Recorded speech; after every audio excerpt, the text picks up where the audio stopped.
السلام علیکم ورحمۃ اللہ وبرکاتہ۔ فرحت ہاشمی بول رہی ہوں۔ کیا حال ہے سب کا؟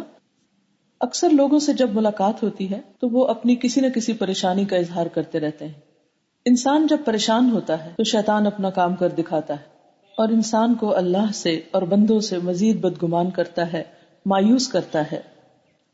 ایسی صورتحال میں عام طور پر انسان کا بہت سا وقت غیر ضروری تبصروں اور باتوں میں ضائع ہو جاتا ہے۔ ایسے موقع پر کیا کرنا چاہیے؟ نبی صلی اللہ علیہ وسلم کا طرز عمل کیا تھا؟ آپ صلی اللہ علیہ وسلم پر جب بھی کوئی تکلیف اور پریشانی آتی، آپ فوراً اللہ سبحانہ تعالیٰ کی طرف رجوع کرتے۔ ویسے بھی اگر غور کیا جائے تو نوافل کی کثرت انسان کو اللہ کی محبت کے قریب کر دیتی ہے۔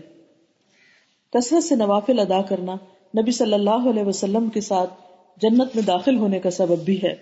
یعنی نہ صرف یہ کہ دنیا کی تکلیفیں بلکہ آخرت کے درجات کی بلندی بھی نمازوں کے ساتھ ہے۔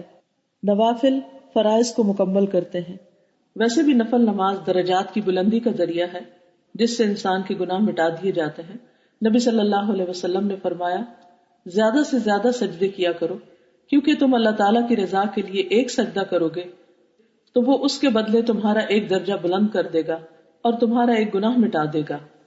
آج کے بعد ہم اپنی یہ عادت بنا لیں کہ اگر ہمیں کسی بھی قسم کی کوئی تکلیف، کوئی پریشانی، کوئی دکھ، کچھ بھی لاحق ہو تو لوگوں سے رجوع کرنے کی بجائے اپنے رب کی طرف رجوع کریں اور خشوع و خضوع کے ساتھ نوافل ادا کریں۔ انشاءاللہ حقیقی معنوں میں اطمینان نصیب ہوگا۔